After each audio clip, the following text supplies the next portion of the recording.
What's the name of this organization you're working with? Yeah, so it's a very new project. It's called United Today, Stronger Tomorrow. What we're doing is, like I said, we're working in an economic region that encompasses parts of western Iowa, eastern South Dakota, northeastern Nebraska, and then southwestern Minnesota. So approximately a 200 to 300 mile radius out of Sioux Falls, South Dakota. There's a lot of meat packing industry up in that area, and there's a lot of fabrication and industrial operations that are going on in the area. And it's an economic region. It's not a county, it's not a state, it's not a district. We're going to where people are not. And what the work I'm doing is focused primarily around identifying the most prevalent impacts due to COVID-19 on the communities and the economy, and then organizing a coalition of people that sometimes may be working parallel on issues but don't often intersect and work together,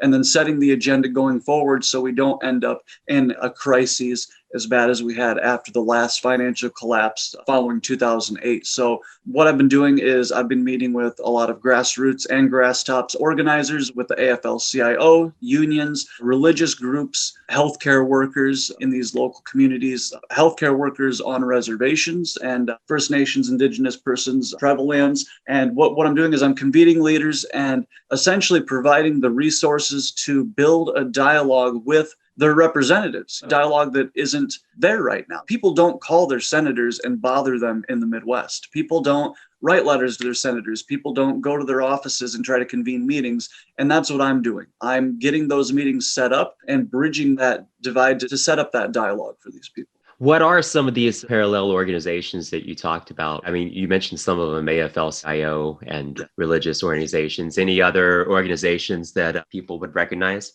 Yeah, absolutely. So DRA, Dakotans for Rural Action, we're working with them. They're focusing on things like food scarcity or food security in some of these urban populations, community gardens, things to that effect. I'm also working with South Dakota Voices for Justice and South Dakota Voices for Peace, working with Nebraska Appleseed, working with Solidarity with meatpacking workers. And a lot of these folks work on, like I said, parallel issues, whether it be OSHA guidelines and regulations or whether it be expansion in rural healthcare access. But the thing is that they don't work together and they don't collectively utilize that potential power. As a Wobbly, as an IWW member, I'm for the one big union concept. So my big thing is to bring them together and to use that kind of diverse power to fight together, realize they have more in common and more power together than they would separately. It's a little bit difficult because, of course, sometimes there can be a little bit of posturing. You don't want anybody to feel like anyone's stepping on anyone's toes, which is definitely not the objective here. It's just about kind of bringing together these people that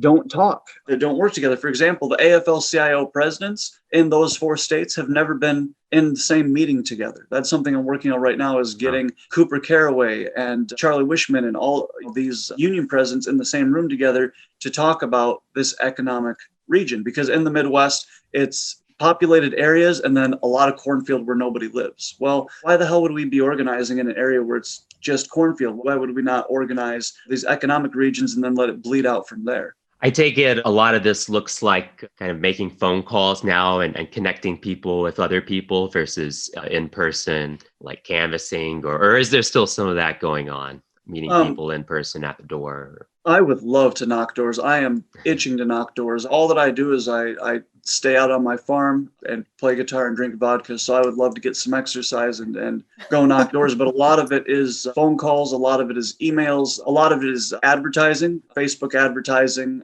Google advertising. But, right now we've been getting flagged on a lot of our advertisements because anything that mentions healthcare expansion or COVID-19 or the handling of the vaccination programs, that gets flagged by Facebook and taken down right now due to all of the hullabaloo around the election. That was a very strong tool that we're using. But yeah, I've done some in-person actions. Our group, our project was responsible for bringing together the coalition that pushed Sioux Falls, South Dakota on passing their mask mandate. So we were able to get that passed through. We collected over 1,500 signatures in less than a week and a half from a bunch of grass tops and grassroots folks, restaurant owners and businesses, to say this is something that we need just to take the onus of responsibility off of the shoulders of the restaurant workers and the retail workers in particular. So if someone comes in and is anti-mask, they can say, sorry, you've got to wear a mask. The government said so, instead of it being individualized policies. And those that enforce that policy individually because they believe in science, they get harassed or harangued, and that puts their workers at risk. So we're trying to just kind of alleviate some of the pressure of these businesses and these members of the community where the government isn't stepping up to the plate. We're empowering them to take their own power back. Do you get the sense that there's some optimism now? I mean, it's a tough time for people in a lot of ways, obviously, but it also seems like this is a time wherein a lot could happen. Do you get a sense that people who you're organizing with, people you're working with, are they keeping upbeat now? So the thing about organizing in the Midwest is because there's no organizing going on around here, we're not set on crews, there's no traction whatsoever. We're trying to push the car down a hill to get it started right now. This isn't something like organizing in New York where there's already an organizing infrastructure there and you throw $2 million into it from some grass tops donor and it just accelerates that power. We're literally trying to get the car started because there's no organizing really going on here right now at all. The enthusiasm is definitely there, and I see a lot of potential in this kind of organizing, but it's going to be tough going, and I'm okay with that. I'm absolutely okay with that, because if we can find issues like the Sioux Falls mask mandate or these controversial issues, that's what gets people involved. Things like Medicare for all, yeah, those big line issues, we'll leave those to the national organizations. But if you want to organize people in your community, identify those local issues that need reform that you can get bipartisan support on from your constituents and start pressuring, because then it's going to be unmasked where that resistance is coming from in the legislature. That's interesting. Do you feel that there are any kind of up-and-coming candidates in Iowa that people should be paying attention to? Left-wing candidates that could be running for Congress or even Senate? I ran for office this last election cycle for Soil and Water Conservation Commissioner. I secured over 3,600 votes. I did fairly well. I did not win, but I would say that I did fairly well. And going off of that momentum, I plan on running again and running again. One thing I will say is when I was organizing for Senator Sanders, I was in the northern desert in Nevada. I was driving through, and it's like 175 miles between these towns of 300 or 400 or 500 people, the old copper mining towns. And I was coming into a town called Peosh, Nevada, and I ran into a man, knocked on his door. He's a 93-year-old Marine veteran named David Morrison. And he voted for Bernie on the first, second, and third option in Nevada because that's how their caucuses work. And after talking to him, I found out that he was the son of Frank Morrison. Frank Morrison was the 3-time governor of Nebraska, who had lost many elections before he finally won and went on to secure that seat as a Democrat.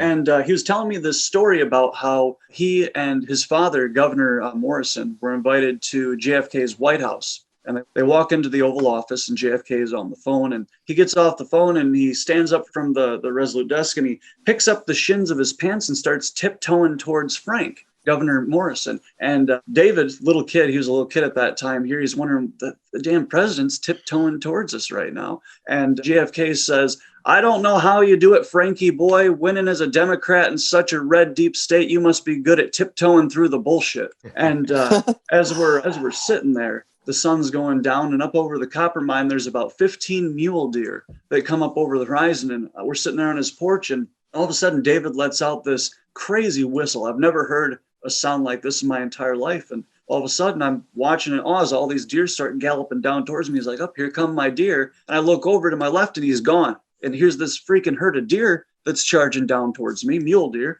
And I'm like, where the hell did Dave go? And then he comes back out of the house and he's got a handful of cherry stems and orange peels. And he says, here, David, feed them. And about this time, they're about 10 feet away from me. And I go to set it on the ground. And he says, no, feed them. And he holds his hands out and I hold my hands out. And one by one or two at a time, these deer come out and take a bite out of my hands. And as I'm doing this in awe, he looks at me and he says, David, he says, the difference between a liberal and a progressive, especially when running for office, is that one is involved while the other is committed. For the breakfast of the day, the chicken that gave the egg was involved, but the pig that gave the bacon was committed. And that's something that I'll always remember. And I went to go say goodbye to him, to shake his hand. He gave me a hug, and he didn't say goodbye. He said, enjoy the rest of your life.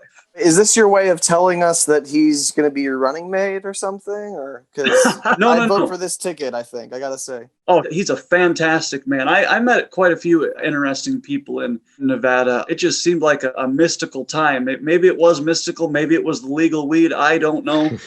But driving the deserts for 3 weeks in Nevada for Senator Sanders eating peanut butter sandwiches out of a cooler was one of the best times of my life. But I guess the story is that if you plan on running for office, do it 100%. Be committed. It's not good enough to be involved. You got to be committed. Yeah. Well said.